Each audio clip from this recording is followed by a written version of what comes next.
Bonsoir à tous, bonsoir, bienvenue dans cette nouvelle émission du Bistrot d'Alain LOSC. Encore une fois, ce soir, vous avez préféré nous rejoindre pour évoquer l'actualité du club plutôt que de perdre votre temps à regarder la Champions League et voir Marseille essayer de ne pas se faire avoir par les Grecs. Donc, on va essayer finalement de vous satisfaire ce soir en évoquant l'actualité du club cette semaine. Une actualité en trois parties. Première partie, on va revenir dans la rubrique qu'est-ce que c'est que ce match. On va revenir sur le match contre Saint-Etienne. Notre titre, le LOSC a ralenti au vert. Deuxième partie, on verra ensuite, on fera un double point sur l'Europa League avec un retour sur le match de Milan, sur le match nul au stade Pierre-Mauroy avant la finale contre Prague qui nous attend jeudi soir. Et enfin, on terminera l'émission en allant visiter le Rocher par match interposé pour la venue de Monaco au stade Pierre-Mauroy dimanche prochain.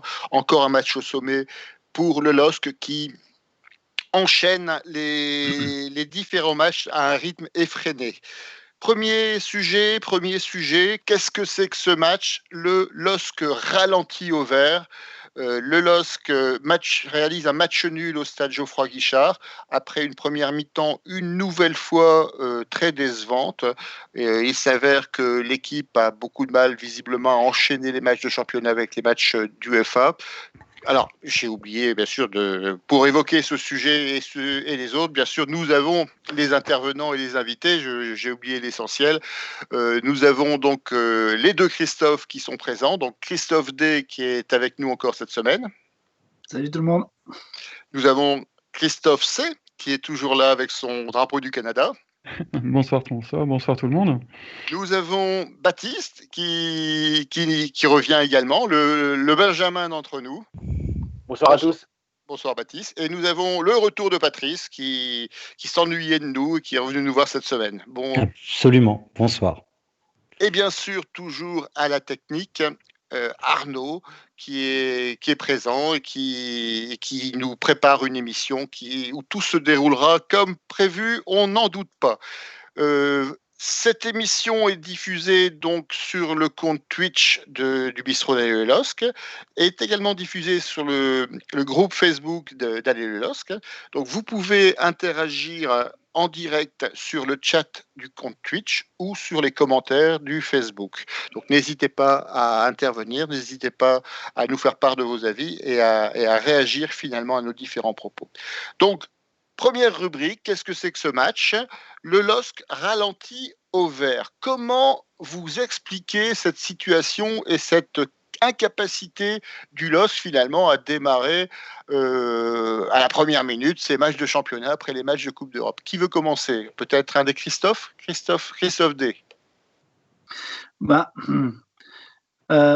Je pense qu'il y a quand même une ressemblance entre les deux matchs de la semaine, aussi bien contre Milan que contre Saint-Etienne. Le début de match, on a été fébrile, et notamment au niveau de la relance, on a perdu beaucoup de ballons sur les relances. Et ça, je ne me l'explique pas trop, parce que on peut parler d'un joueur comme Botman qui était exemplaire jusqu'à maintenant, qui commence à perdre des relances. Alors, est-ce que c'est parce que le milieu de terrain se fait moins bien? Je ne sais pas trop. Parce qu'en plus, on avait encore un milieu de terrain qui tenait la route. Donc, j'arrive pas à comprendre pourquoi déjà, dès le début du match, on est allé chercher des ballons longs. On n'a pas joué court. On a changé notre jeu. Cette fébrilité, je ne la comprends pas trop. Je crois que c'est dû à l'expérience, que les joueurs n'ont pas l'expérience pour se dire allez, on va commencer tranquille, sans trop se montrer, parce que de toute façon, il faut se remettre dans le rythme. Et après, ça ira mieux. Et qu'ils veulent absolument, dès le départ, chercher à faire quelque chose de marquant. Mais ouais, non, je pense que c'est lié à l'expérience. Christophe C, tu partages cette analyse? Oui, assez, oui. Après, sur les deux matchs, comme disait Christophe tout à l'heure, juste avant, il y a un être qui nous manque, c'est Sanchez. Est-ce que c'est pas là aussi où les deux matchs se ressemblent? C'est qu'on a un joueur qui nous manque énormément, qui casse les lignes, qui organise, malgré son jeune âge, qui a beaucoup d'expérience par rapport au niveau européen. Donc, est-ce que c'est pas là aussi le problème en ce moment, l'absence de Sanchez? Alors, un article de l'équipe était titré Un dauphin trop gentil. Alors, moi je titrerais différemment. Je dirais les Verts ont su faire flipper le dauphin. Mais Patrice, Oui. comment tu analyses finalement cette contre-performance? C'est finalement Saint-Étienne qui a réussi à jouer comme il fallait, ou c'est Lille qui a raté son démarrage, qui était pas concerné, Comment tu expliques ça? Moi, j'ai la sensation qu'il y a beaucoup de choses en fait différentes. Les deux Christophe qui ont parlé, je pense, ont tous les deux raison. Il y a de ça. Personnellement, je sais très bien que Galtier doit faire tourner. Il peut pas faire autrement. Yazice était mort à Milan. Enfin bon, et les joueurs étaient très fatigués. Bamba n'a pas manqué 10 minutes de match depuis le début de la saison. C'est compliqué.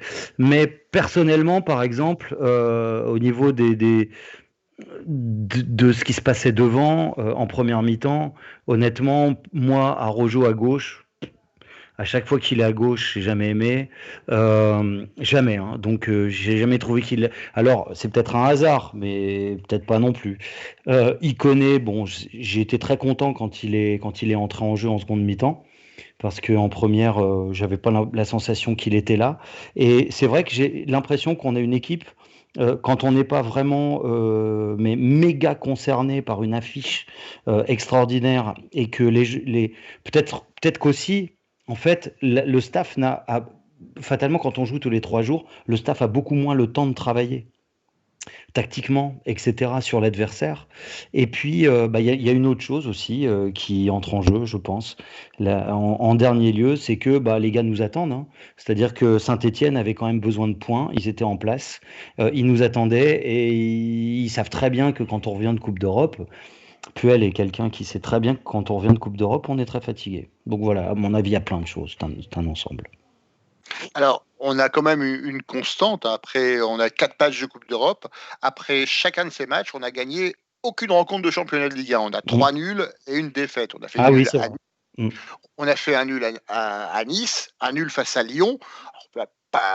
On peut pas appeler ça vraiment des contre-performances, mais on a perdu à Brest, on fait un nul à Saint-Étienne qui est quasiment au plus mal par rapport à 7 défaites consécutives.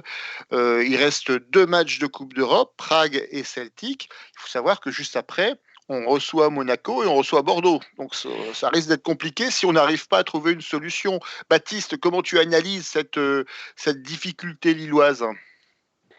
Donc déjà, bon, pour revenir à ce que Christophe disait la semaine dernière, on n'aura pas battu le record de Claude Puel qui était quand même de 7 défaites en 7 matchs, donc ça c'est dommage.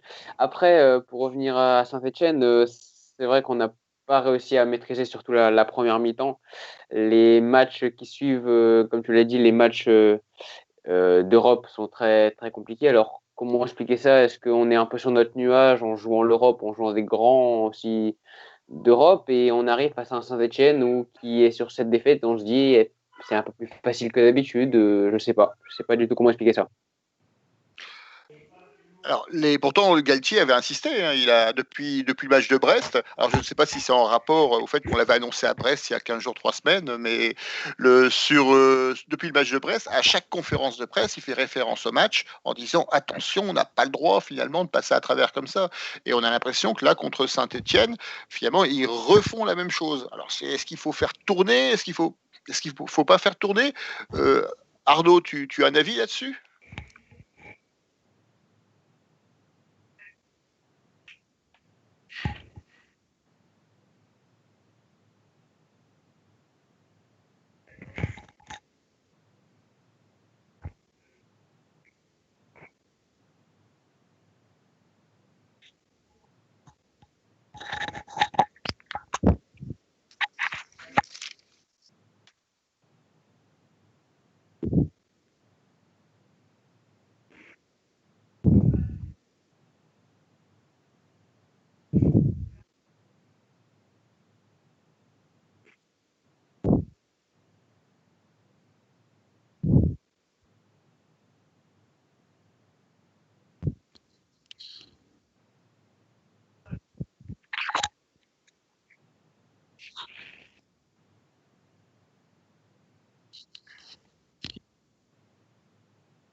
Est-ce qu'il y a déjà des commentaires sur le chat de Twitch ou sur Facebook?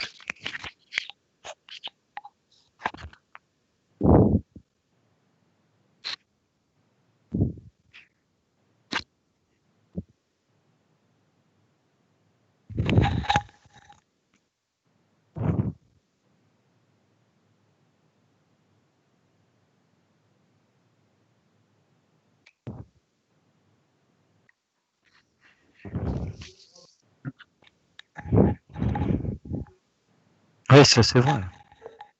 C'est indéniable. Plus on avance, plus ils nous attendent et en championnat et plus on arrive crevé parce que nous, on joue en milieu de semaine.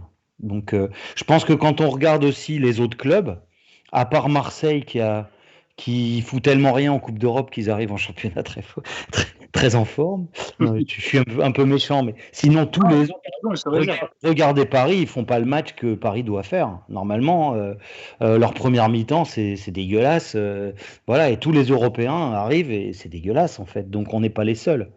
Il y a peut-être quand même vraiment beaucoup de ça qui joue, je sais pas. Ce qui est rassurant, c'est que même avec un calendrier très chargé, pour l'instant, on est toujours au contact, voire même devant les principaux concurrents qui sont Monaco, qui sont Bordeaux, qui sont Lyon et qui n'ont pas de Coupe d'Europe à gérer cette année, donc qui ont un avantage dans la gestion de leur effectif. Et ça, c'est pas anodin. Tout à fait. Donc ça peut changer en 2 matchs. C'est à noter. Alors, je vous propose de reprendre un peu, de reparler du match à proprement parler, de reparler statistiques. Alors, on nous dit sur Facebook qu'on n'entend pas Arnaud. C'est rectifié. Je ne sais pas si tu avais vu l'information. Ouais. Donc, c'est rectifié. Donc, vous pourrez profiter de ces commentaires au prochain tour de table. Donc, vous savez que j'aime bien les stats des matchs. Donc, on va parler un peu stats sur le match de Saint-Etienne. Alors, c'est un peu compliqué parce que finalement, on a des stats qui, à part la possession où on voit que Lille avait beaucoup de ballons avec 62% pour 38 Saint-Etienne, on a finalement 7 tirs contre 9 à Lille, 5 tirs cadrés à Saint-Etienne et 2 seulement tirs cadrés à Lille. Donc il y a un vrai décrochage, un vrai problème de réalisme. Et puis surtout sur ces stats, il faut les interpréter comme étant finalement difficilement comparables parce qu'on a vraiment une mi-temps pour l'un et une mi-temps pour l'autre. Alors parmi les autres stats, on a notamment 357 passes pour Saint-Etienne, on a 570 pour Lille, 15 fautes pour Saint-Etienne, 13 fautes pour Lille, et un plongeon acrobatique pour Saint-Etienne, 0 pour Lille. Donc les stats sont globalement équilibrés. Pourquoi il y a quelque chose qui vous choque dans mes stats? C'est rigolo. Le plongeon, c'est rigolo. Bon, au niveau des joueurs, justement, qui a surnagé finalement dans ce match, à la fois dans la période compliquée, première mi-temps, et dans la deuxième mi-temps qui était un peu plus favorable. On va faire le tour dans l'autre sens. Baptiste. Dans les flops, moi j'ai trouvé qu'il y avait Bradaric qui n'a pas été très bon. Ça fait plusieurs rencontres, malheureusement, il est plus au top qu'on a pu le voir. Il y avait aussi Ikoné en première mi-temps. Bon, c'est dommage qu'avec son but, on peut en dire un peu moins de mal, mais il n'a pas fait une bonne période. Et sinon, au niveau des tops, j'ai trouvé Bamba, Diallo, André, mais surtout Mike Mignon, qui sans lui, on s'en prend 2-3 en plus. Patrice, tu es du même avis ou tu veux ressortir des joueurs différents? Pour moi, le top depuis le début de l'année, c'est de très loin, c'est Bamba. Mais franchement, de très très loin. Et voilà. Ensuite, moi j'aurais dit André, pareil. André, je le trouve génial, on n'en parle pas assez, il est sous-coté ce gars, c'est incroyable.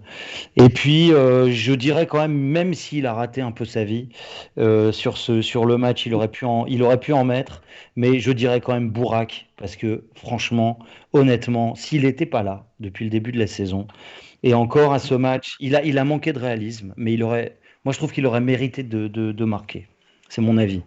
Surtout à ses 35 ans, grand respect, voilà. Christophe D, ton flop et ton top? Mon flop, comme d'hab, Bradaric, je pense qu'il faut arrêter. Il faut le rendre. Je ne sais pas qui, mais il faut le rendre. non, mais il sera bon dans 5 ans. Et en flop, il y a Soumaré, j'en peux plus. Franchement, en deuxième mi-temps, quand il court, il est bon, mais quand il joue arrêté, c'est pas possible, quoi. Il se prend pour un autre. Il se prend vraiment pour un autre. Je pense qu'il faut vraiment lui dégonfler le boulard, lui dire arrête, t'es certainement super bon, mais faut que tu cours. Arrêtez, t'es balouli, quoi. Et ensuite, les autres flops, Iconé, en première mi-temps, dans une mi-temps dégueulasse, quoi. Iconé, c'est pareil, il se prend pour un autre aussi, il veut dribbler tout le monde. T'es pas Maradona, tu feras un hommage un autre jour, quoi. Et en deuxième mi-temps, bon, il a marqué un but, heureusement. Et Quand il est rentré. là, là pour les flops. Maignan André, très bon tout le match. Et tout le match. Vraiment présent tout le match. Et je dirais en deuxième mi-temps, la rentrée de Bamba qui est magnifique. Et une super deuxième mi-temps d'Araujo. C'est vrai. Araujo, très bien. Ouais. Christophe C, tu as un avis? Tu veux distinguer quelqu'un en particulier? Oui, j'aimerais bien mettre en avant Maignan. Maignan qui fait un arrêt décisif quand même, il faut s'en souvenir, avec ce magnifique arrêt sur l'action de je sais plus qui, Anouma, je crois. Enfin bref. Après, c'est vrai que Bourak, voilà, et la remise de la poitrine qui est magnifique pour le but d'Ikoné. Alors voilà, je vais les mettre ces deux-là en avant. Par contre, comme disait Christophe juste avant, moi, Iconé, j'en peux plus. Iconé qui célèbre un but avec le LOSC, la dernière fois que ça s'est vu, je m'en souviens même plus, tellement c'était il y a longtemps. Je pense qu'il l'a pas fait une seule fois cette année. Il n'a pas fait un bon match cette année. Et ce monsieur, il n'est pas là pendant 45 minutes. Il marque un but en deuxième sur une action, la seule bonne qu'il fait du match. Et voilà. Et comment il fait ça? Il fait pas du tout. Alors, s'il veut partir, qu'il le dise tout de suite. Moi, j'en peux plus de ce gars-là. Je n'en peux plus. Il a fait des matchs avec l'équipe de France. Alors, je ne sais pas pourquoi il était là-bas, sûrement à la crise du Covid qui a fait qu'il a été convoqué. Mais depuis, j'ai l'impression que le boulard, il passe plus dans son maillot. Hein. C'est pas possible. La tête ne passe plus. J'en peux plus de ce gars-là. Voilà, il y en a, c'est Bradaric, moi c'est Iconé aujourd'hui. Okay. Voilà, je vais m'arrêter là parce que après je vais ça. Alors, on m'avait prévenu que vous étiez remontés comme des pendules. Effectivement, c'est cash ce soir. Arnaud, est-ce que tu veux rajouter quelque chose? Oui, on va peut-être dire ça. Tout a été dit. Hein. Donc il y a Bradaric, Iconé et Soumaré. C'est vrai que là, les trois là, ils ont été catastrophiques, mais alors du début jusqu'à la fin. Même si Iconé marque, et c'est vrai que ces célébrations sont toujours un peu bizarres. On dirait qu'il est contre le fait de fêter ça avec ses camarades et autres, ses coéquipiers. Je sais pas, j'ai pas, comme dit Christophe, je ne comprends pas. J'ai du mal à le comprendre. Autant l'année dernière, ça allait, autant cette année, je sais pas du tout. Et après, au niveau des... Il paraît pas heureux, hein. Il paraît pas heureux. Oui, c'est ça. Je sais pas, on dirait qu'il est pas content d'avoir marqué un but alors que c'est son deuxième, si je me trompe pas, de la saison. Ouais. Je sais pas, le premier, il a fait la même chose. Hein. Il a bouché ses oreilles devant les supporters de Lille, si je me trompe pas. Enfin, pas les supporters, ouais, quand il... oui, c'est ça. Hein. Il a joué l'un des premiers matchs, il a marqué. Et après, non. Après, au niveau des tops, il y a Bourak. Hein. C'est vrai que Bourak, comme on dit sur le chat, il pue le football. C'est vrai que c'est extraordinaire. Ce gars-là, il est extraordinaire. Après, il y a Araujo. C'est que par rapport à l'année dernière, Araujo, on avait du mal à le cerner parce que il faisait des sorties moyennes, on va dire. Là, à chaque fois qu'il est là sur le terrain, ça va. Et puis c'est vrai que Maignan, il nous sauve encore une fois X occasions. On aurait pu en prendre 2 ou 3 en première mi-temps. Non, là ça va, il tient la baraque. Heureusement, parce qu'avec des matchs comme ça, enfin des mi-temps comme ça, il nous sauve et nous permet de faire au moins un nul. Voilà pour moi. Donc si je résume, dans les tops, on a Maignan, André, Arroyo, on n'a pas parlé de Botman, très, très rapidement en début d'émission. Dans les flops, on a Iconé, un passage à vide, hein, si on peut faire cette mauvaise plaisanterie, et Bradaric, qui nous amène finalement au dernier point de cette émission, un petit sondage que je voudrais faire auprès de vous concernant finalement un fait de jeu qui a été important, même si Christophe Galtier, et je pense qu'il a raison, ne se cache pas derrière ce fait de jeu pour expliquer le mauvais résultat de son équipe. C'est le fameux penalty qui a été sifflé par Monsieur Bastien. Donc je voulais faire un petit sondage auprès de vous parce que je sais qu'on peut compter sur votre impartialité de supporter. Le Christophe Galtier considère que c'est un scandale. Claude Puel considère qu'il y a penalty, qu'il y a une faute, même si elle peut être involontaire. Donc là, on s'aperçoit effectivement que la couleur du maillot fait le jugement. Moi, je voudrais vous poser la question, est-ce que c'est un penalty ou une pitrerie? Donc la question elle est simple, penalty ou pitrerie? On fera le tour de table et vous développerez. Et il y a un autre sujet concernant ce penalty que je voudrais aussi aborder, c'est la VAR. Parce que visiblement, l'arbitre a pris une décision plutôt discutable, c'est ce qu'on évoquera tout à l'heure, sans avoir recours à l'assistance de la VAR. Qu'est-ce qui s'est passé? Est-ce qu'ils avaient perdu les clés du camion? Est-ce que la Ligue n'a pas payé son abonnement à Téléfoot et il n'y avait pas les images? Donc il y a un vrai sujet là-dessus.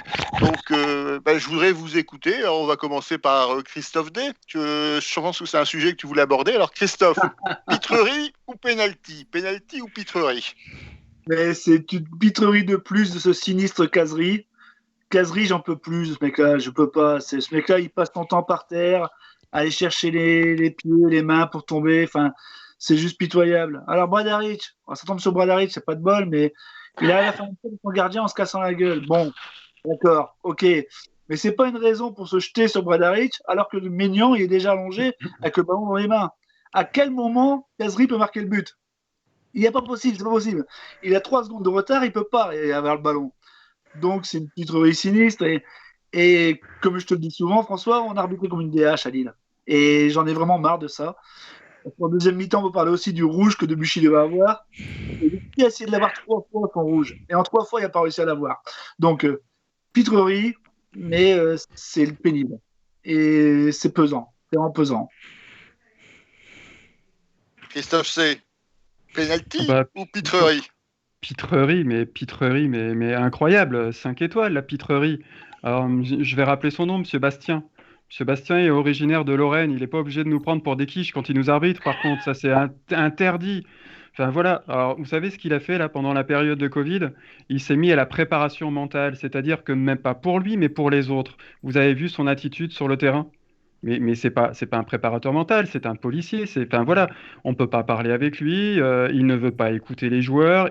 Comme tu le disais tout à l'heure, il y a peut-être contestation possible. Il peut se faire aider par l'outil qu'on appelle la VAR. C'est pas la première fois que ça fonctionne pas avec lui. Il y a déjà eu un scandale contre Marseille-Nîmes. Je sais pas si vous vous rappelez de ce match où il y a un problème, paraît-il, de communication. Donc est-ce qu'il est du coup réfractaire? Enfin, je sais pas. Il y a vraiment un problème avec lui. Alors voilà, préparateur mental, je veux bien, mais dans ce cas-là, qui se recycle, quoi, qui fasse autre chose que l'arbitre, parce que il est mauvais. Voilà, il est mauvais. Mauvais. Décidément. Patrice, penalty ou pitrerie? Bon, alors moi, je vais me faire un peu l'avocat du diable, mais même si, bon, alors moi, je dirais pitronalty, en fait. C'est une pitrerie de Casery. Ça, de toute manière, Christophe avait raison. Casery, il y en a marre. Il est toujours. Attends, c'est pas possible. Ils ont quand même des fiches sur les joueurs, les arbitres.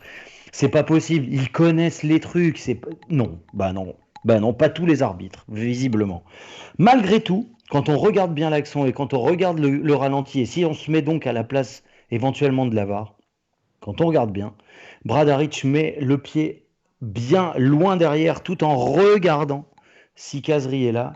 Et il ne faut pas faire ça à Casery parce que Casery, si on lui donne une petite occasion comme ça, il vient s'empaler. Et mine de rien, a priori, voilà, le ballon, il n'était pas encore tout à fait arrivé à Maignan. Et même si je pense, comme Christophe, qu'il n'aurait jamais eu le temps de revenir, on est d'accord, mine de rien, on en a vu d'autres, des pénaltys sifflés, et par moment, pas plus que ça. Maintenant, il est évident qu'il est 2 mètres devant Casery, que l'autre vient s'empaler, mais il y a quand même choc. La jambe de Bradaric, c'est pas volontaire, c'est pas naturel son truc vers l'arrière, et donc pitronalty. Pitronalty. Alors, j'ai été regarder la définition finalement des raisons pour lesquelles on peut siffler un penalty lors d'un match. Donc, un penalty, c'est quand on peut siffler un coup franc direct sur une faute qui est dans la surface de réparation. Oui. Donc, il y a plein de cas de figure. Il y a notamment la charge sur un adversaire, sauter sur un adversaire. Donc, à la limite, il y aurait dû avoir penalty pour Lille, vu que c'est Casery qui saute sur Bradaric. Donc, toute une série de raisons. Et les deux lignes qui pourraient finalement donner raison aux partisans du penalty, c'est fait ou essaye de faire trébucher un adversaire. Et une deuxième ligne, c'est fait obstacle à la progression d'un adversaire avec contact. Et c'est là où ces deux lignes, qui sont peut-être liées finalement à la nature de la faute, créent un lien d'intentionnalité.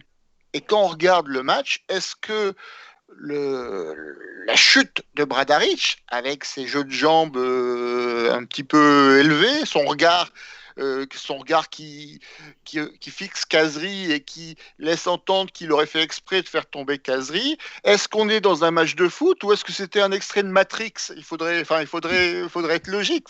C'est quand même un peu surprenant.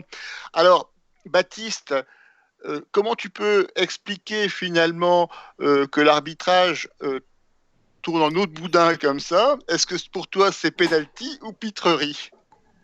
Pour moi, c'est une totale pitrerie. Hein. Franchement, je comprends pas comment il a pu siffler penalty. On le voit sur l'action. Bradarić touche le ballon. Bon, après, Bradarić, je sais pas ce qu'il fait, hein, parce que sa tête, elle est pas du tout maîtrisée. Elle va pas du tout sur Maignan. Elle va sur son torse. Je sais pas s'il joue au ping-pong ou au foot. Mais pour moi, c'est une totale pitrerie. Après, Benoît Bastien, on peut comprendre qu'il siffle, tout simplement parce qu'il y a la VAR derrière. Il y a la VAR, donc si jamais erreur il y a, la VAR peut venir. Et pourquoi pas modifier? Malheureusement, la VAR n'a rien fait. Aujourd'hui, on ne peut pas dire que la VAR puisse dire bah non, le faites pas. On ne peut pas dire ça. Et c'est le gros problème aujourd'hui, c'est que la VAR n'a malheureusement pas changé ce mode de jeu et malheureusement, c'est une erreur contre nous. Comment on peut imaginer que l'arbitre puisse se tromper? On peut l'imaginer, mais il voit quand même qu'il y a un doute. Ça paraît évident. L'action est quand même un peu surprenante, hors norme par rapport à un penalty traditionnel. Comment se fait-il qu'il ne consulte pas la VAR, qui visiblement il va directement au point de penalty?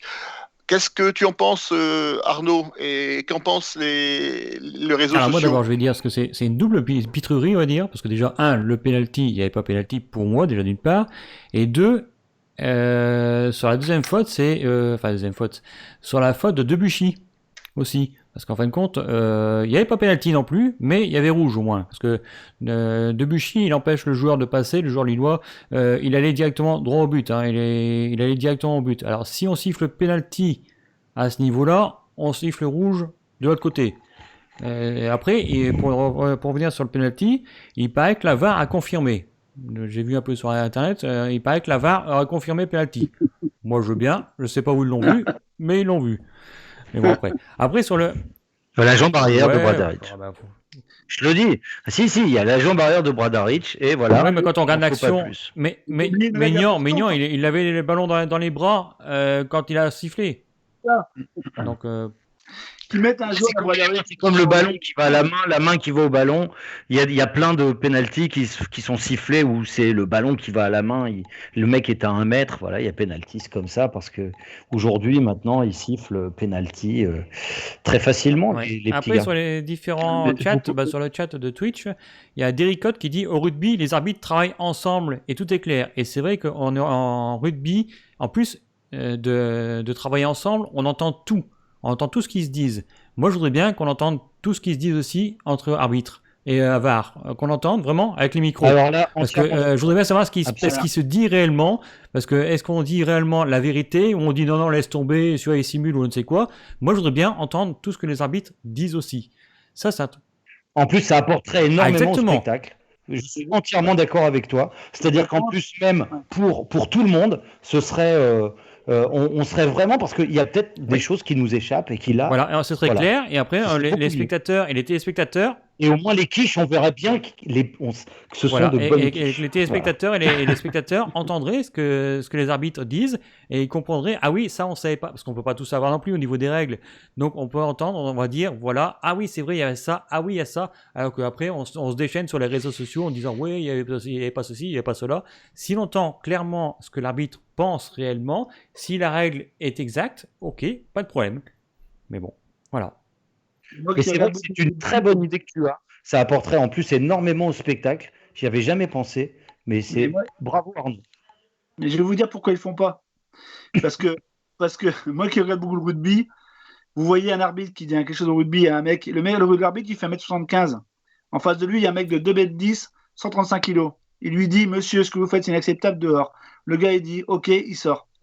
Si vous mettez un micro sur le football, vous allez entendre Fanculo, fils de pute, fils à merda, machin. Et c'est pour ça peut-être beaucoup moins en fait. À 100%. Il avait fait au début à Canal+, en 84-85, ils avaient mis des micros. Et je me rappelle d'une scène où Amoros dit à l'arbitre, fais-moi pas chier, casse-toi, tu me parles pas, toi, tu me parles pas, toi. Mais ça nous fait comprendre des trucs. Amoros, quoi. Le mec a 73 sélections en équipe de France à l'époque. Non, mais voilà. Et je crois que c'est en grande partie pour ça qu'ils ne font pas, parce qu'en foot, les gens savent pas se tenir. Vous voyez un sinistre comme Neymar, là, qui joue tous les matchs, il insulte les gars à chaque fois qu'il est par terre, il insulte. Il insulte tout le temps. Vous avez un micro Ouais, mais après, si tu mets un micro, moi je veux bien, tu mets un micro, tu entends ça, la VAR dit rouge, voilà, mais il n'y a plus personne sur le terrain, mais c'est pas grave. Ah bah ouais, le mec le ferait une fois, puis après. Alors, sans parler de micro, ce qui a été reproché aussi sur cette action de jeu, où je le rappelle, il n'y a pas que les supporters de Lille qui trouvent que le penalty est extrêmement sévère ou inexistant. Quand on écoute les différents commentaires dans la presse, dans les émissions spécialisées, on s'aperçoit qu'il y a deux clans, les pénaltys et les pitreries. C'est exactement la même chose, c'est pas une question de supporters.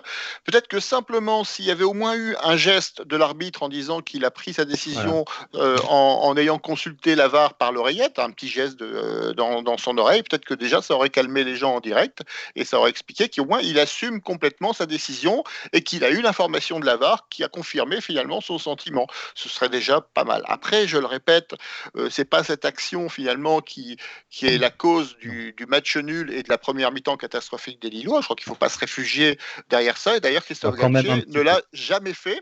Il a effectivement dénoncé le scandale, mais il a assumé finalement le mauvais début de match de son équipe et il ne se cache pas derrière cette décision arbitrale. Oui, mais tu es d'accord avec moi, François, que si ce penalty n'est pas sifflé, ça change quand même complètement le match. C'est-à-dire que là, c'est le même match. Donc, si le bûcher est sorti, c'est pas pareil non plus.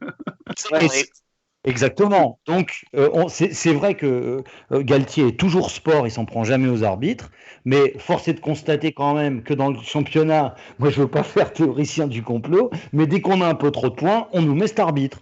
Quoi ? Alors justement, donc si je résume un peu les échanges dans notre sondage pitrerie ou penalty, je pense qu'on peut attribuer à Monsieur Bastien, plutôt que le sifflet d'or, on peut lui attribuer le pitre d'or de la semaine. Nous sommes tous d'accord. Donc voilà, ça nous permet de clore finalement ces échanges sur le match de Saint-Etienne et de passer donc à la deuxième partie de l'émission. Deuxième partie de l'émission toujours avec Christophe D, Christophe C, Patrice, Baptiste et puis donc Arnaud donc à la technique. Deuxième partie de l'émission, Europa League, Milan. Avons-nous fait un bon nul avant finalement la finale contre le Sparta de Prague ? Alors, qui veut commencer ? On va d'abord analyser finalement ce match contre le Milan. Match nul à domicile, est-ce que c'est un bon résultat, Patrice ? Moi, je trouve que c'est un bon résultat parce que c'était pas du tout le même Milan que... Là, ils nous avaient vraiment travaillé tactiquement. Là, c'était plus la même chose. On n'avait plus du tout la même équipe, même s'il leur manquait des... Voilà, mais là, on était vraiment face au leader du Calcio et je trouve franchement que c'était très équilibré. Et voilà, ça aurait même plus mal tourné. Je pense que peut-être l'année dernière, un match comme ça, on ne le gagne pas. Et pardon. Cette année, on l'a pas gagné. Pardon. Ce que je veux dire, c'est que l'année dernière, je pense qu'un match comme ça, on fait pas match nul. On perd et on perd peut-être des points très précieux parce que pendant ce temps-là, si on avait perdu, Milan faisait 3 points. Donc, on reste en tête du groupe. Et moi, je trouve que quand même, il nous reste deux matchs. Il faut juste qu'on en gagne un et on est quand même pas si mal placé, quoi. C'est pas mal. Alors, au niveau des statistiques du match, on a 42% de possession pour Lille, 58% pour Milan. On a 413 passes pour Lille, 573 pour Milan, donc plutôt une possession milanaise. Par contre, au nombre de tirs, les différences qui est assez marquée, il y a 13 tirs pour Lille contre 4 pour Milan. Et sur les 13 tirs, il y a 3 tirs cadrés seulement. Alors, à part les pigeons qui ont dû avoir peur pendant le match, comment on peut expliquer une telle inefficacité ? Alors, Baptiste, comment tu l'as vu ce match ? Déjà c'est un bon point, hein. On est plus près, on est passé plus proche de la défaite que de la victoire. Je pense qu'on a fait quand même un bon match. C'est un bon point dans cette course. Tout point est bon à prendre pour cette Europa League. Ensuite, pour revenir sur les tirs, seulement 3 cadrés. Beaucoup, je pense, au-dessus, hein, du but qu'à côté, dont notamment un tir de Yazice qui vole encore. Mais franchement, on a été inefficace devant le but. Maintenant, il y a quand même un arrêt de Donnarumma exceptionnel sur une frappe de Luis Araujo qui partait en pleine lucarne, et Donnarumma l'arrête vraiment super bien. Christophe D, ton analyse du match, de l'efficacité lilloise, la force du Milan, comment tu l'as vu? Moi, j'ai trouvé que c'était fébrile. Je disais tout à l'heure, c'est vrai que des deux côtés. Et en première mi-temps, même si nous, on a été fébriles et qu'on a eu des actions contre nous, mais on a aussi failli marquer sur des grosses bourdes milanaises. Hein. Ah oui. Et Alici, il a joué une fois perso et 2 fois, il a joué mal. Il fait un début de match catastrophique, il faut se le dire. C'était plus Jésus, là. Il a essayé de faire des talonnades, il a fait des ruades dans le vent. C'était rigolo, mais bon, après, 3 fois, c'est beaucoup. Et après, je trouve qu'on a joué en réaction. Dès qu'on prend le but, là, on a été vraiment bien. La fin du match a été très bien. À partir du moment où on a pris le but, la deuxième mi-temps, elle a été très très bien. Et les tirs qu'on a loupés, c'était des tirs compliqués aussi qu'on a pris. Hein. C'était pas des tirs faciles. Hein. Donc le fait qu'on ait fait 13 tirs, ok, très bien, mais vu qu'on prend des tirs compliqués, forcément, c'est moins facile à cadrer. Quoi. Christophe C, tu as vu le même match que nos 3 collègues, hein? Oui, dans l'ensemble, oui. Après, moi, j'ai vu un beau pressing de Milan en première. J'ai eu l'impression de voir Lille contre Lorient, par exemple. Un pressing de tous les instants. Ils nous ont vraiment dominés dès le début du match. Après, au final, quand on regarde bien, alors j'ai pas repris toutes les statistiques, je suis pas trop stat en foot en fait, hein. Je te laisse ça, mais j'ai l'impression qu'à part le but et une grosse occasion avec le 3 contre 1 qui est bien défendu par Fonte qui reste debout, qu'est-ce qu'on a d'autre comme action à mettre au profit de Milan? Moi, j'en ai plus en tête là, donc voilà.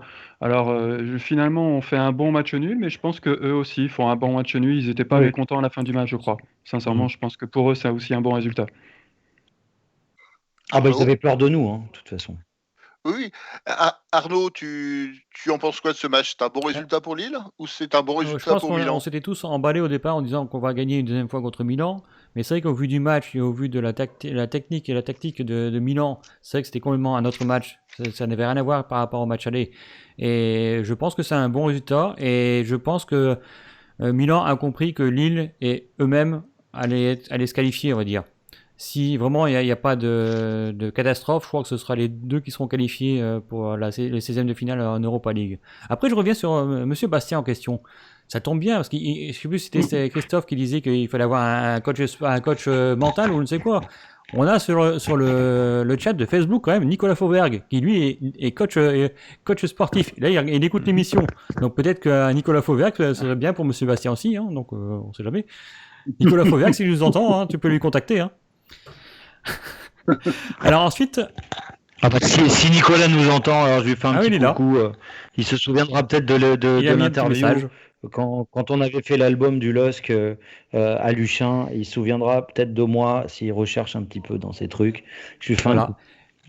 Arnaud, je me suis peut-être mal exprimé tout à l'heure parce que c'est vrai que j'étais un petit peu remonté contre Monsieur Bastien, mais c'est lui qui actuellement donc a profité de la trêve Covid, on va dire, pour se former et former les autres, c'est-à-dire qu'il fait coach préparateur mental pour des sportifs, c'est des sportifs et autres, hein. Il intervient au sein d'entreprises, par exemple, pour préparer les gens mentalement. Donc ça va au-delà de sa propre préparation. J'avais bien compris. C'est pour ça que peut-être que lui a besoin d'un coach mental aussi pour qu'il soit vraiment là-dedans. Donc parce qu'il est quand même dépassé. Hein, c'est pour ça pour moi. Oh. En tout cas, c'est dommage pour Lille qui n'ait pas été prof de judo. Ça aurait permis à Bradaric de faire une meilleure chute et ça aurait évité le penalty en tout état de cause. Sur le chat de Twitch aussi, il y avait Rico qui dit que Milan avait plus la pression que le LOSC. Et c'est vrai que Milan, je pense avait besoin de faire un résultat, que ce soit un nul ou une victoire. Parce que si Lille avait gagné derrière, sur ce match-là, et qu'on connaît le résultat de Sparta de Prague, ils étaient vraiment en battle avec Prague pour la suite du mini-championnat, on va dire, de la poule. Donc c'est pour ça que je pense que le Milan a fait son match très sérieux cette fois-ci et le match nul est correct, on va dire. Alors, sur la semaine dernière, on parlait des absences et des forfaits. On avait fait un rapide tour de table en se disant est-ce que Lille est plus pénalisé par l'absence de Sanchez que Milan par l'absence de Zlatan. C'était plutôt l'absence de Zlatan qui avait été mise en avant par les différents intervenants. Est-ce que vous êtes d'accord avec notre diagnostic de la semaine dernière ou est-ce que là, Sanchez, il n'a pas vraiment beaucoup manqué aux Lillois pour remonter le ballon peut-être un peu plus vite? Très rapidement, un petit tour sur le sujet. Qui veut commencer, Patrice? Moi, j'ai pas d'avis. C'est-à-dire que Sanchez manque au LOSC, c'est sûr. Zlatan leur met 2 buts par match. Donc, voilà. Je pense que quand même, c'est peut-être quand même Zlatan qui leur manque plus, quoi. Parce que un gars qui te pèse 2 buts par match, c'est quand même pas mal. Alors que, mine de rien, nous, au milieu, il y a moyen de faire des choses, même si Sanchez, quand il est stratosphérique, ça nous permet de faire des matchs où on peut dominer un peu n'importe qui. Maintenant, il y a des jours où Sanchez n'est pas non plus stratosphérique. Et voilà. Donc moi, je dirais plutôt Zlatan. Mais bon. Baptiste, Sanchez ou Zlatan? Les deux, en même temps aucun, parce que je pense que avec ou sans eux, c'est pas du tout le même match. On peut, avec ces joueurs comme ça, on peut gagner un match et on peut le perdre. Donc je pense qu'ils nous ont manqué sans nous manquer. Christophe C. Clairement, sur le match qui nous intéresse, Sanchez a énormément manqué. Après, Zlatan, oui, alors actuellement, forcément, il marque des buts, hein, comme le disait Patrice. Donc, on fera le point sur Zlatan peut-être à la fin de la saison et on se rendra compte que finalement, il n'en aura peut-être pas marqué tant que ça. Et il faudra regarder aussi contre qui il les marque. C'est toujours pareil avec lui. Et sincèrement, sur ce match, Sanchez et sur les autres aussi, je pense qu'il est temps qu'il revienne. Christophe D. Sanchez ou Zlatan? Je n'ai pas d'avis. Mais moi, je pense qu'avant tout, il manque de nordistes au LOSC. Parce que ça me déprime d'entendre qu'on a moins de pression qu'en face. Parce que là, franchement, la pression, normalement, c'est le Nord. Hein. Et là, franchement, là, je ne suis pas d'accord avec ça. Et je trouve que vraiment, là, il y a un manque dans l'équipe. C'est vrai. Avec celle-là. Voilà. Avant de passer finalement au match suivant contre Prague, je vais juste un petit coup de gueule de quelques secondes sur les commentaires à RMC qui n'arrêtaient pas de dire si Lille gagne, ils sont qualifiés, si Lille gagne, ils sont qualifiés. C'est complètement méconnaître finalement peut-être les calculs au classement et surtout le résultat du Sparta qui était le seul élément qui pouvait éventuellement, même pas nous qualifier, mais nous mettre en excellentes conditions pour se qualifier. Mais à partir du moment où le Sparta menait contre le Celtic, on pouvait gagner 12-0 contre Milan, on n'aurait jamais été qualifié pour les 16e de finale dès jeudi soir. Donc voilà, petit coup de gueule parce que c'était agaçant, c'était répété à plusieurs reprises, alors que finalement, avec le résultat du Sparta, le résultat du match Lille-Milan n'avait assez peu d'intérêt sur le plan du classement, hormis nous laisser symboliquement la première place du groupe. Donc en tout cas, ça nous amène au match suivant d'Europa League, donc jeudi soir à 18h55. Alors là, par contre, il n'est plus retransmis sur RMC. Je crois qu'il est retransmis sur des chaînes payantes, donc je ne sais pas laquelle. Je vois que Baptiste nous donnera le programme télé parce qu'il a visiblement il a les informations. Donc 18h55, c'est la vraie finale finalement pour Lille sur cette poule du UEFA. C'est le match contre le Sparta, donc il faut absolument ne pas perdre contre le Sparta. Comment vous voyez ce match? Est-ce que ça va être un match facile? Est-ce qu'il faut se rappeler de la victoire 4-1 à Prague, ou est-ce qu'il faut se rappeler que cette victoire justement elle était liée à une expulsion en première mi-temps qui nous a peut-être facilité grandement les choses? Donc est-ce qu'il faut avoir peur du Sparta? Comment vous voyez ce match? Christophe C. Je vais commencer par toi. Moi, je suis un petit peu inquiet quand même. Hein. J'aimerais bien qu'on arrive à marquer assez vite pour se libérer un petit peu, parce que si on n'arrive pas à marquer tôt, on risque d'avoir des soucis contre cette équipe. J'ai bien aimé. Alors, tu viens de le rappeler, on a marqué 4 buts, mais surtout, il y a eu ce carton qui nous a bien aidés. Voilà, ça a été un match compliqué pour moi. Et je les crains vraiment. Je les craignais déjà avant le match aller. Et vu nos dernières prestations, la petite fatigue, l'accumulation des matchs, il faut qu'on arrive tout de suite à marquer, si c'est possible, évidemment. Alors, le Sparta, c'est une équipe qui est un peu dans la même situation que Lille, qui a un peu de mal en championnat. Elle est toujours deuxième derrière le Slavia, mais elle a eu un ralentissement finalement sur ses derniers matchs. Là, récemment, elle a gagné 1-0 à Teplice, qui est un club qui est 15e du championnat. Donc, c'est le Lorient local, entre guillemets, si je peux employer cette expression. Par contre, c'est vrai qu'elle fait. Elle met beaucoup de buts en UEFA Champions League, notamment dans sa double confrontation contre le Celtic, avec notamment un attaquant, Lucas Julius, qui paraît être le Yazici tchèque. Alors, Baptiste, comment tu vois ce match contre Prague? Est-ce que Prague te fait peur? Je pense que oui, le match aller contre le Sparta ne sera pas du tout le même que le match retour. Je pense vraiment que le Sparta a pris connaissance un peu des adversaires, a pris connaissance aussi du jeu de chacun. On le voit contre le Celtic. C'est quand même 2 victoires et pas sur un tout petit score. Je crois que c'est 4-1 et 4-1 si je dis pas de bêtises. Tout à fait. Et franchement. Ouais. Et donc c'est ça. Et vraiment, je pense vraiment que le Sparta va vouloir déjà venir pour gagner chez nous. Mais en plus, s'il venait à gagner, il pourrait mettre un pied sur la qualif, tandis que nous, on pourrait perdre ce pied sur la qualif. Donc, nous, il faudra vraiment le gagner pour se qualifier et vraiment aussi obtenir cette première place. Alors, le Sparta a un déficit de goal average par rapport à nous. C'est un goal average particulier. C'est-à-dire qu'il faut qu'il gagne plus de 4-1 pour nous éliminer en direct. Mais par contre, s'il nous bat au stade Pierre-Mauroy, il passe devant au classement. Et ça veut dire que le dernier match contre le Celtic sera impérativement à gagner pour Lille s'ils veulent espérer repasser devant le Sparta. Patrice, comment tu vois ce match? Est-ce que finalement, il n'est pas important de battre le Sparta ou de faire match nul, enfin, surtout pour ne pas avoir besoin d'aller au combat pour le dernier match et pouvoir commencer à faire tourner, ce qui réglerait peut-être le problème aussi de championnat pour les prochaines échéances? Bien sûr que c'est important, mais ça l'était déjà quand on jouait contre Milan. Plus on prend de points au départ et plus c'est tranquille à la fin. Maintenant, la Coupe d'Europe, c'est un peu plus compliqué que ça, je pense. Et moi, ce qui me fait peur, parce que ta question, c'était est-ce que vous avez peur du Sparta? Moi, c'est parce que du Barça, non, en fait, en ce moment, non, pas trop. Mais le Sparta, oui. Non, en fait, en vrai, ce qui me fait peur, c'est le LOSC. C'est nous. Parce que tout à l'heure, je vous écoute depuis le début et je me dis un truc, c'est qu'en fait, nos ennemis, quelque part, sont nous. Quand on est devant, quand les médias disent « Oh, le LOSC est favori, le LOSC va gagner, il manque plus qu'il fasse ça, et bam !»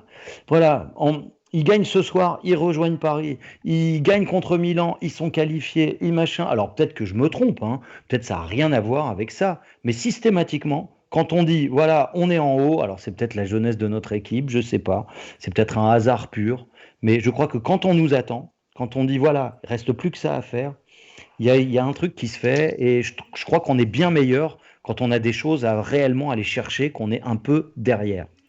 Peut-être je me trompe, mais donc voilà, je dirais plutôt que c'est nous qui me font peur, parce que sinon le Sparta, normalement, on doit quand même les dégommer. Même s'ils ne sont pas mauvais, on doit les battre. Intrinsèquement, on est bien meilleur qu'eux. L'équipe est bien meilleure qu'eux. Je les ai bien regardés jouer. Là, ils jouent très très bien, mais nous aussi. Et normalement, on doit à la régulière les battre. Il n'y a pas de raison, mais en foot, c'est pas comme ça que ça marche. Alors, je ne sais pas si le Sparta est fort ou si le Celtic qu'ils ont rencontré par 2 fois est faible, notamment quand on regarde les extraits du match, on s'aperçoit que la défense du Celtic elle est en carton. Il y a un nombre de buts où ils sont à 2-3 groupés dans la surface de réparation. Le Celtic a laissé son marquage sur les maillots. Il y a pas de, c'est vraiment flagrant. Autant ils avaient été excellents contre nous sur la première mi-temps au deuxième match de la poule, autant contre Sparta visiblement ils ont été complètement débordés. Il y a aussi ce joueur finalement qui marche sur l'eau, Julius. Alors Arnaud, tu vois bon. Quoi toi tu crains ce Sparta ou tu penses que Lille a les cartes en main si Lille arrive finalement à démarrer le match à la première minute et n'attend pas la 50e pour chausser les crampons? Tout à fait, comme dit Patrice, notre ennemi, c'est nous-mêmes. Je pense que si on refait une mi-temps comme on a fait à Brest et à Saint-Etienne, je pense qu'on va peut-être prendre le bouillon. Parce que, comme dit Derricot sur le chat, Prague ne viendra pas en victime, mais avec le couteau entre les dents. Et c'est vrai qu'après leurs 2 victoires d'affilée contre le Celtic, ils peuvent être enthousiastes. et ils peuvent être confiants. Et si nous, on joue pas le match réellement, on risque peut-être de prendre un ou deux buts avant la mi-temps. Et c'est ça, c'est pour ça qu'il faut être très très sérieux. Et moi, je pense qu'il faut démarrer sur les chapeaux de roue et essayer de marquer un voire deux buts assez rapidement pour vraiment leur mettre un coup derrière la tête. Et après, je pense que le fait de gérer le match par la suite, ce serait pas mal. Mais ça va être dur. Je pense que ça va être très très dur. Très rapidement, votre pronostic pour ce match. Alors, Christophe D. Ouais, parce que moi, on m'a pas demandé mon avis sur le match. Ah, excuse-moi. Alors, ton avis et ton pronostic, alors tu enchaîneras. Bien grave. Hein. Non, j'allais juste dire que c'est une équipe qui joue avec des petits gabarits vachement vifs et que c'est ça qui me faisait un peu peur. Mais si on les prend sérieusement, je pense qu'on doit gagner. Après, les pronostics, je vais vous dire, dès qu'on parle de Lille, je suis le plus nul des pronostiqueurs. Déjà, d'habitude, je suis pas brillant, mais forcément, je vais dire 1-0 pour Lille. Allez. Patrice, ton pronostic. Bah, si vraiment je dis ce que je pense, je dis un partout. Pour qui Baptiste. Pour qui Moi, je vais dire 2-1 pour Lille, avec un but de Botman. Je retente Botman sur la tête. Ouais. Je suis sûr que ça va arriver. Un jour, on finira par y avoir le droit au but de Botman de la tête. Hein. Ce jour-là, c'est champagne. Christophe C, ton pronostic pour ce match? Un bon 2-0 m'irait très bien. Après, quel que soit le buteur, peu importe. Voilà, enfin, c'est 2-0 et on ramène tout ça et on reste à la maison tranquillement au chaud et on va au tour suivant. Et même Botman du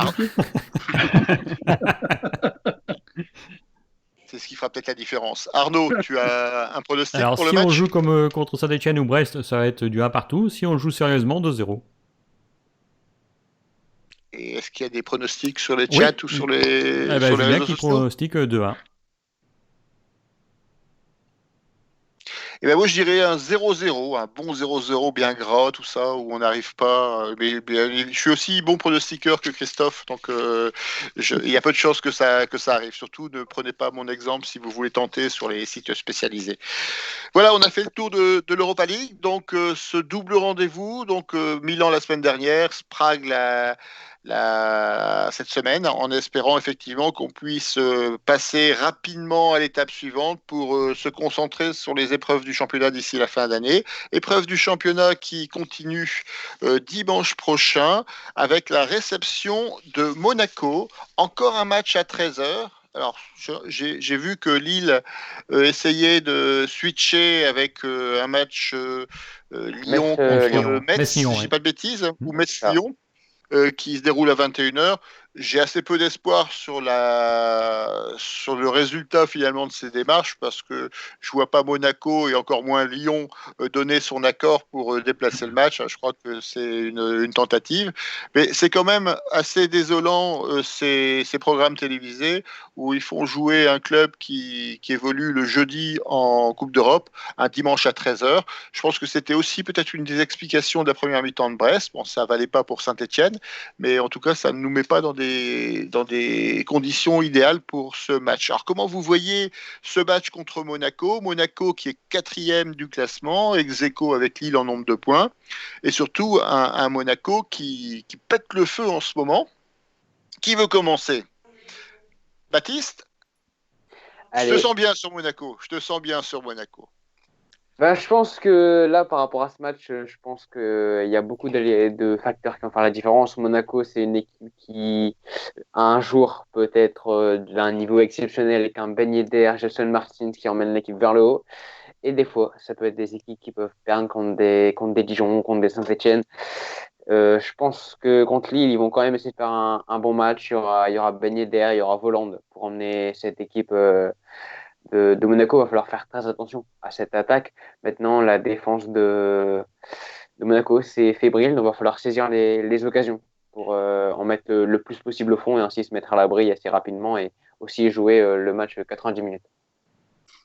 Alors, c'est vraiment l'équipe en forme. Hein. Monaco, ils ont battu Nîmes à domicile 3-0. Ils ont battu le PSG, il faut le rappeler, 3-2.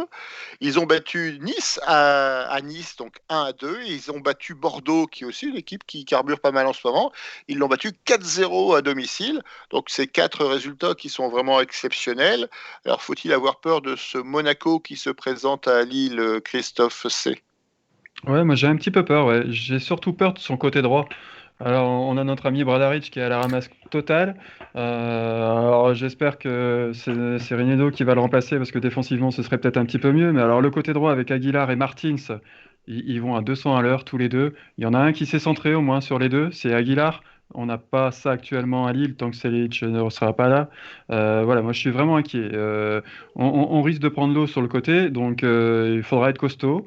Puis il n'y a pas que ça, il y a aussi un Fabregas qui revient bien. Comme disait Baptiste à l'instant, la ligne d'attaque, elle est top. Enfin, c'est sans doute une des plus belles du championnat.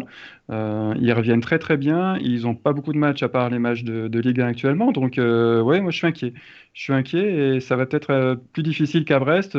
Si bon, pourtant, on a pris cher. Ça va être plus compliqué contre Saint-Étienne. Je le vois pas bien. Je le vois pas bien. Je reste supporter forcément, donc j'aurais du mal à donner le LOSC perdant, mais je suis très inquiet. Christophe C. Christophe D, pardon, je mélange dans l'alphabet. Christophe D. En fait, il va y avoir un match. C'est sûr que ça va être un match compliqué, c'est sûr. Après, on peut faire peut-être prendre exemple sur notre ancien coach, M. Garcia, qui, avec Lyon, a joué le compte chez lui et a réussi à en planter 3 assez vite et peut finir par marquer 4 et gagner 4-0. Je ne sais pas s'ils peuvent se faire avoir 2 fois comme ça, mais en effet, c'est une équipe qui, quand il attaque, elle est très dangereuse. Et donc, si on peut les prendre dans le dos, voilà, ça peut être très bien. On a des joueurs qui vont vite, donc ça peut être très bien.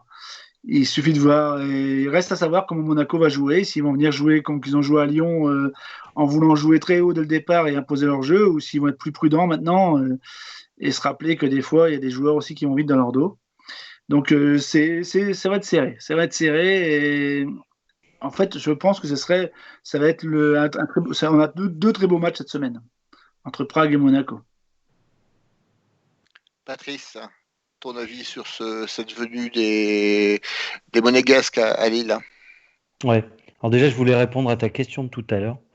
Sur Lille-Sparta, ce sera donc sur RMC1 et Téléfoot. Ce sera donc en payant, effectivement. Voilà. Donc, oui, Lille-Monaco, tu prends ce qu'a dit Christophe C, mot pour mot, CTRL-C, CTRL-V. Personnellement, j'ai trop peur, j'ai trop peur de cette équipe.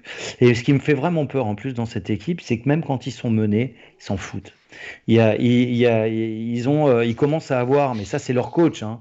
Ils ont un super coach, je trouve, qu'on connaît pas encore bien, mais il leur a fait plus que beaucoup de bien, en fait. Et alors que c'est un effectif qui paraît quand même pas du tout simple à manager, et ça commence à leur donner des certitudes, même quand ils sont menés, même quand ça va pas. Et contre nous, justement, nous on joue toujours un petit peu genre facile à la petit Barcelone du Nord, et ça peut très très bien se passer comme nous. Ça, c'est comme disait Baptiste au départ.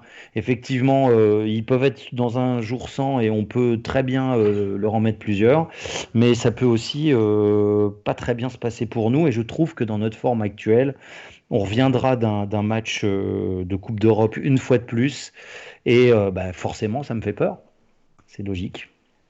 Mais j'espère qu'on va gagner quand même. Ça ferait du bien en championnat. Voilà.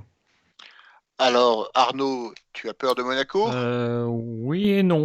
Parce qu'en fin de compte, c'est pareil, tout dépendra du match de jeudi, du résultat de jeudi.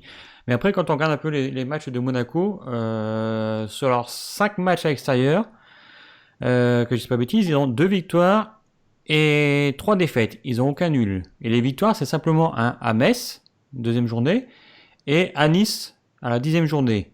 C'est pas énorme.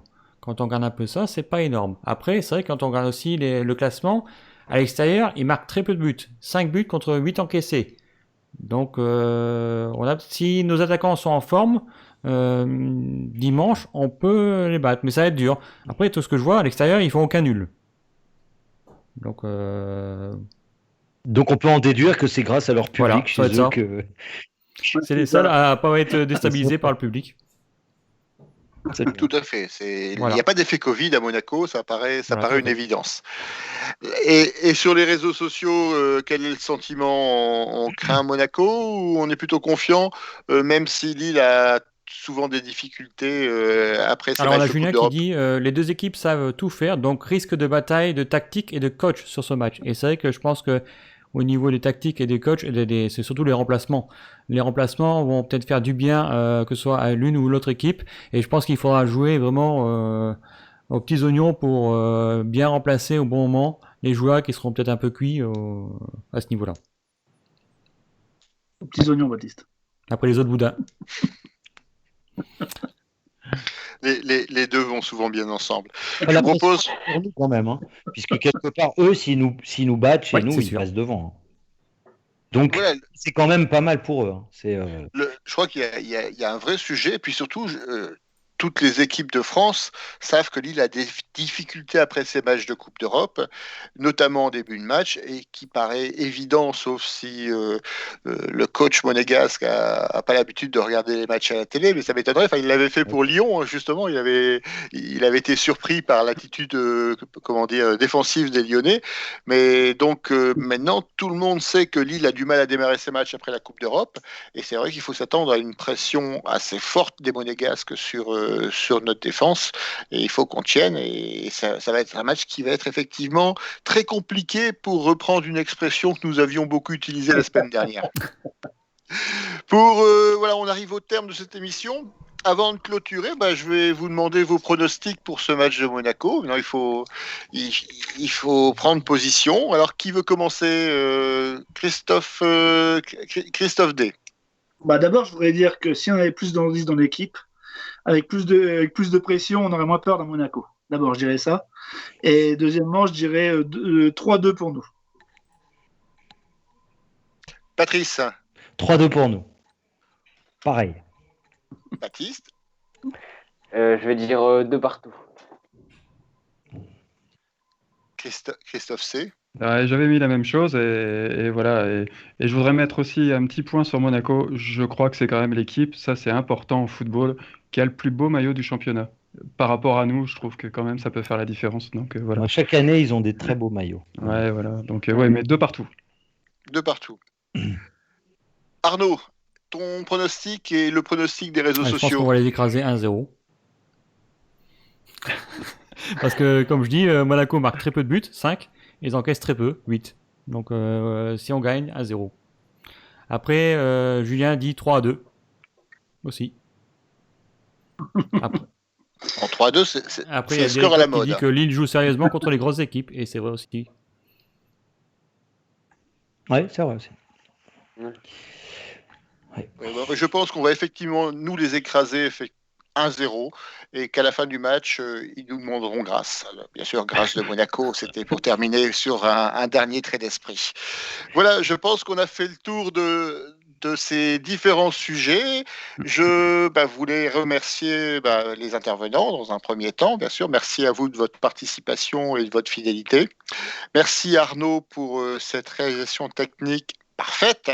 Après tous les soucis qu'on a eus, qui n'étaient pas de ton fait la semaine dernière, c'est vrai que ça fait plaisir de se retrouver dans une émission qui est sur une autoroute et qui a abandonné les chemins chaotiques qu'on a eu la semaine dernière. Je voulais remercier également tous les internautes qui ont participé à l'émission, qui nous ont suivis. Je vous rappelle que l'émission sera en replay sur la chaîne Twitch et sur le compte Facebook du groupe Allez le LOSC. Je vous rappelle que d'ici quelques jours, on mettra en ligne un résumé pour les fainéants qui n'ont pas la patience de regarder les 1h05 d'émission qu'a duré ce bistrot. Je vous souhaite à tous une excellente semaine avec cette riche actualité du club, et donc ce match contre Prague et ce match contre Monaco. Je vous souhaite une bonne soirée. Vous pouvez maintenant aller voir Marseille, voir comment ça se passe. Et puis surtout, bien sûr, comme d'habitude, allez le LOSC, et une nouvelle fois, 2 fois. À bientôt, au revoir. Bonne soirée. Salut tout le monde.